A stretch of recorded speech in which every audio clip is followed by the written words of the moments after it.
अस्सलामु अलैकुम वरहमतुल्लाहि वबरकातुहू। यूट्यूब चैनल दुनिया और दीन। अल्हम्दुलिल्लाहि वहदा वस्सलातु वस्सलामु अला मन ला नबिय्य बअदा अम्मा बाद। आज का जो मौजू हमारा बड़ा अहम और हसास है और ये बुनियाद है, या अय्युहल्लज़ीना आमनू कू अनफुसकुम व अहलीकुम नारा। ए ईमान वालो, अपने नफ्सों को और अपने घर वालों को आग से बचा लो। वक़ूदुहन्नास वल हिजारा, जिसका ईंधन ऐसी वो आग है, इसका ईंधन लोग और पत्थर हैं। दुनिया के अंदर सबसे सॉलिड, सबसे सख्त जान कोई चीज है तो वो पत्थर है। तो जिसका ईंधन ही पत्थर है वो कितनी सख्त आग होगी। उससे बचा लो ए ईमान वालों, अपने आप को और अपने घर वालों को। प्यारे हबीब सल्लल्लाहु अलैहि वसल्लम की हदीस मुबारका है सही बुखारी में, अला इन्ना सिलअतल्लाहि अल-गालिया, अल्लाह का सौदा महंगा है। अला इन्ना सिलअतल्लाहि हियल जन्नह, अल्लाह का जो सौदा है वो जन्नत है। फिर अब्दुल्लाह इब्न उमर रज़ी अल्लाह तआला अन्हुमा से हदीस है, आपने फरमाया, समिअतु रसूलुल्लाह सल्लल्लाहु अलैहि वसल्लम यक़ूल कुल्लुकुम राइन, तुम तमाम हाकिम हो, जिम्मेदार हो, सरबराह हो। व कुल्लुकुम मसऊलुन अन रअयतिही, हर बंदा से सवाल किया जाएगा उसकी रिआया और उसकी हुक्मरानी में जो लोग हैं उसके बारे में। फिर आपने वजाहत की कैसे हम हुक्मरान हैं। हाकिम तो एक होता है, बादशाह, ये कौन सी हुक्मरानी की बात है। अल इमाम राइन, इमाम जो है जिसमें मस्जिद का इमाम भी है, बादशाह भी है, जो हुक्मरान है वो भी, वो राई है, वो जिम्मेदार है, वो हाकिम है। वह मसूलुन अन रअयती, उसके बारे में पूछा जाएगा, उसकी रिआया के बारे में। जिनके ऊपर हुक्मरानी थी उनके हकूक अदा किए या नहीं किए, उनका ख्याल किया या नहीं। वर्रजुलु राइन फी बैतिही, आदमी सरबराह है घर के अंदर बीवी बच्चों का, उन्हें नमाज पढ़ाना, कुरान पढ़ाना, दीन पे चलाना जिम्मेदारी है उसकी। उन पे खर्च करता है, उनके लिए घर मुहैया करता है, उनको खाने पीने का बंदोबस्त करता है। वहाँ दीन के लिए भी उसे जो है उनको अल्लाह की इताअत पर और अल्लाह के रसूल सल्लल्लाहु अलैहि वसल्लम की इताअत पर गामजन करना, ये उसकी जिम्मेदारियों में से है। वर्रजुल राइन फी बैतिही वह मसऊलुन अन रअयती, उसके बारे में पूछा जाएगा, बच्चों और बीवी के बारे में क्या किया उसने। वल्मरअतु, आदमी जो है वो कभी बाहर भी चला जाता है, पीछे बीवी होती है। वल्मरअतु राइयतुन फी बैति ज़ौजिहा, और औरत जो है वो जिम्मेदार है, हाकिम है अपने शौहर के घर में।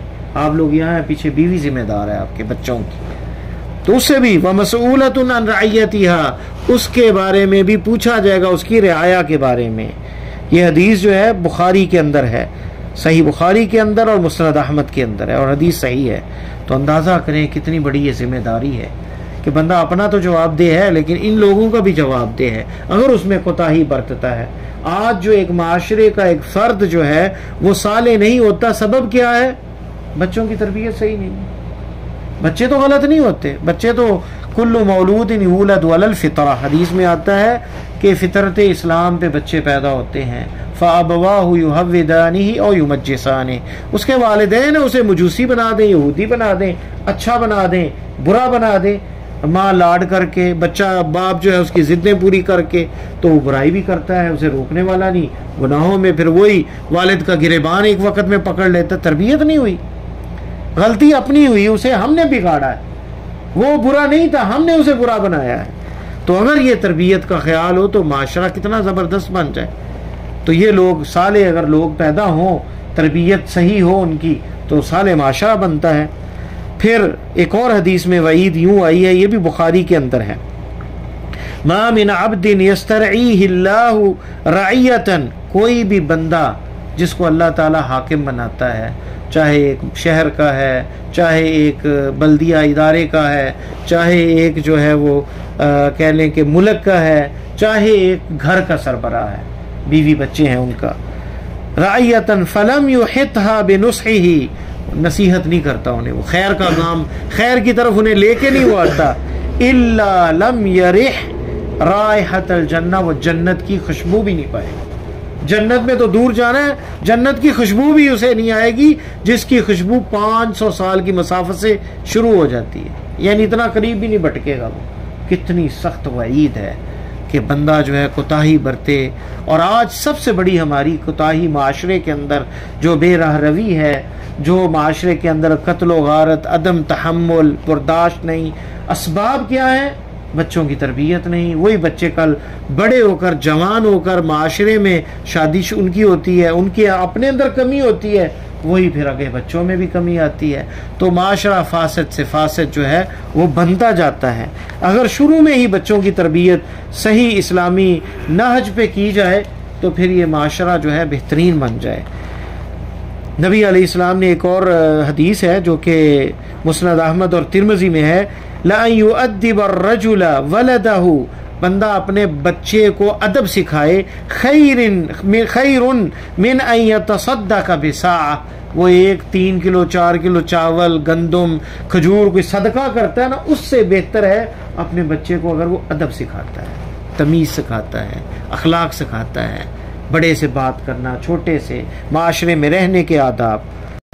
मा नहला वालिदुन वलदन अफदल मिन अदब हुस्निन, एक हदीस में आता है कि कोई भी वालिद अपने बच्चे को जो देता है, कोई गाड़ी तोहफा देता है, कोई चीज़ देता है, कोई मोटरसाइकिल, लेकिन सबसे अच्छा तोहफा ये है कि अच्छा अदब, अखलाक, किरदार, ये जो तरबियत करता है, ये सबसे बेहतरीन तोहफा है जो वालिद बेटे को देता है। इसी तरह बेटियों के बारे में भी फरमाया, मन कान लहु सलासु बनात युअद्दिबुहुन्ना व यकफीहिन्ना व यरहमुहुन्ना, जिसकी 3 बेटियां हों, उन्हें अदब सिखाए, उन्हें कफ़ायत करे और उन पर रहम करे, फ़क़द वजबत लहुल जन्नह, जन्नत उसके लिए वाजिब हो जाती है।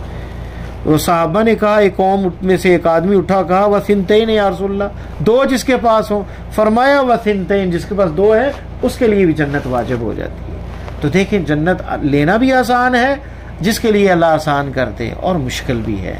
ये जिम्मेदारियाँ हैं। बच्चियाँ बेपर्दा हैं, बेराह रवी का शिकार हैं, बच्चे बेराह रवी का शिकार हैं, और वही फिर वालिदैन के ऊपर मुगल्लज़ात और गालियाँ बोलते हैं, तमीज़ से काम बात नहीं करते। वजह वालिदैन की तरबियत नहीं। और उस तरबियत के लिए कुछ सिफ़ात हैं लाजमी जो तरबियत करता है उसके अंदर, जिसमें पहली चीज़ मैं मुख्तसर अभी जिक्र करूँगा, फिर इनको हम तफसील से पढ़ेंगे। इल्म हो, मालूमात हो। इल्म नहीं होगा तो क्या तरबियत करेंगे? तो शौहर को, बाप को तालीम सीखनी चाहिए अपने बच्चों के लिए कि कौन सी चीज़ें इन्हें मुफीद हैं, कैसे इनकी मैं तरबियत करूं। और सबसे बेहतरीन जो चीज़ है शरई इल्म, जो वाजिबात है उनका इल्म हो। फिर तौहीद है सबसे, फ़िक़्हुल अकबर, फिर जो खुराफात और जो गुनाह है माशरे में उनसे बचाने की जो है उसके पास मालूमात हो ताकि बच्चों को बचा सके। दूसरी चीज़ है अल अमाना, अमानत हो, यानी अल्लाह ने वाजिबात अदा की, खुद भी उसमें कोताही ना बरते और बच्चों को भी नमाज के लिए खुद उठे, उनको भी उठाए, साथ लेके जाए ताकि उनमें आदत पड़े। तीसरी सिफत है कुव्वत हो।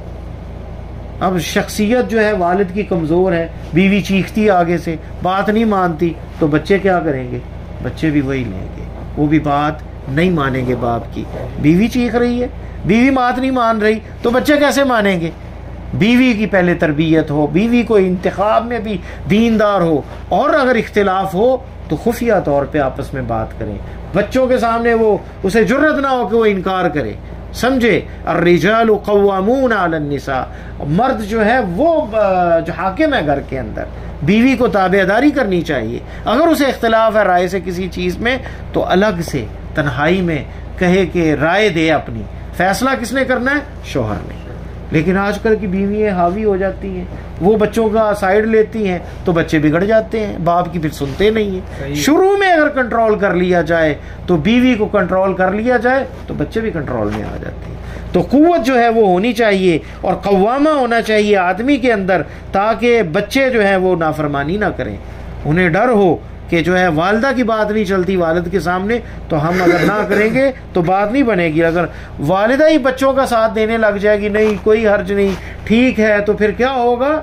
उसका नतीजा ये निकलेगा वो नाफरमान हो जाएगी औलाद। और चौथी चीज़ है अदल, बच्चों के दरमियान भी अदल हो। एक बच्चा ज़्यादा प्यारा लगता है, उसको ज़्यादा प्यार, उसको ज़्यादा चीज़, और दूसरे को जो है वो पीछे छोड़ देना, इससे नफरत बच्चों में आ जाती है। तो अदल करना है बच्चों में, बच्चियों में। बच्चों से प्यार है, बच्ची को जो है वो इज्जत नहीं दे रहा, दोनों के अंदर उनमें अदल कायम करना है, और उनमें अदल कायम करना है तो जिससे जो है बराबरी का सलूक होगा तो बच्चे जो है आगे बेहतर होंगे। जैसे नबी अलैहिस्सलाम के पास एक सहाबिया का, मैं एक बच्चे को गुलाम जो है हदिया करना चाहता हूँ, आपने क्या फरमाया? फरमाया तमाम बेटों को दिया? फरमाया नहीं, फरमाया कि मुझे जुल्म पे गवाह ना बनाओ, एक बेटे को दे रहे हो तो सबको दो, 5, 10, 20 आप दे रहे हैं एक को तो सबको 20 दो, और अगर एक को जो है वो, लेकिन ये है कि छोटे और बड़े का तो फर्क होगा। अब एक दूसरी क्लास में पढ़ता है, एक कॉलेज में पढ़ता है, तो बराबर तो नहीं होगा, लेकिन ये है कि घर में कोई चीज़ आती है तो बराबर दें।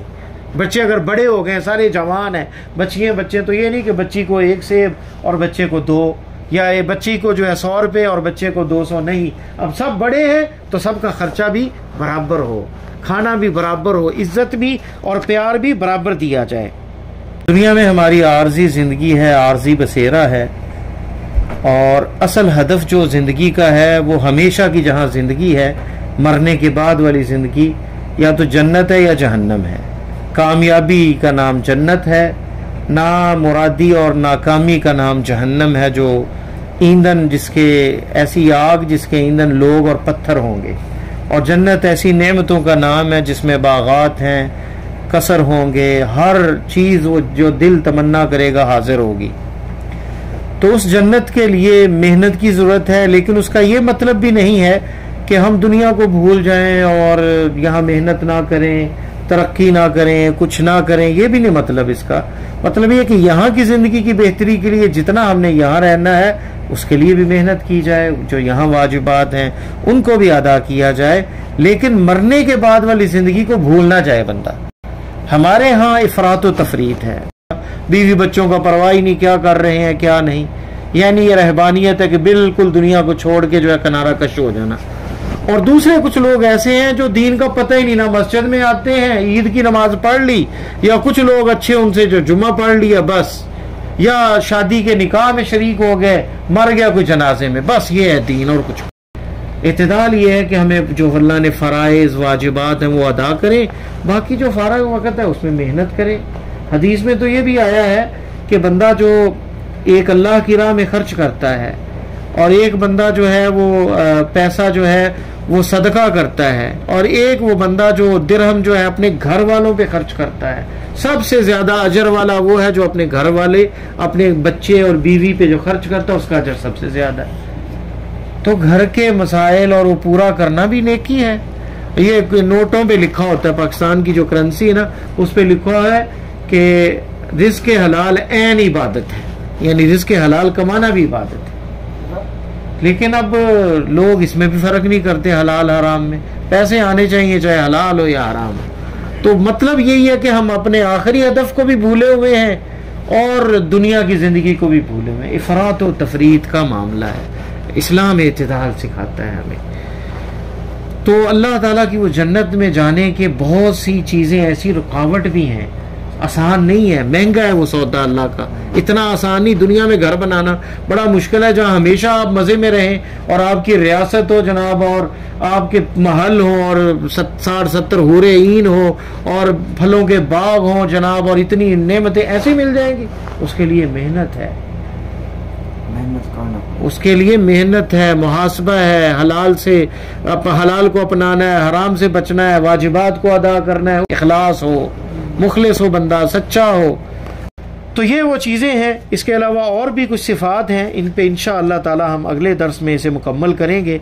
आज की ये नशिस्त का तरबियत के बारे में पहली हमारी नशिस्त थी, जो कि बहुत ज़रूरी है हर फ़र्द के लिए, हर औरत के लिए, हर मर्द के लिए, कि कैसे बच्चों की तरबियत करनी है, कैसे अपने माशरे को साले बनाना है कि वो दुनिया की ज़िंदगी भी बेहतरीन गुजारें और आखिरत में भी अल्लाह के यहाँ जन्नत को पा सकें और हम भी जन्नत में जा सकें। अल्लाह से दुआ है कि अल्लाह मुझे और आपको कुरान और सुन्नत पर अमल करने की तौफीक अता फरमाए। जज़ाकुमुल्लाहु खैरा। दुनिया व आखिरत की बेहतरी के लिए नमाज, मसनून अज़कार और कुरान समझ कर पढ़ें। नबी करीम सल्लल्लाहु अलैहि वसल्लम की प्यारी सुन्नतों पर अमल करें, दूसरों को भी दावत दें।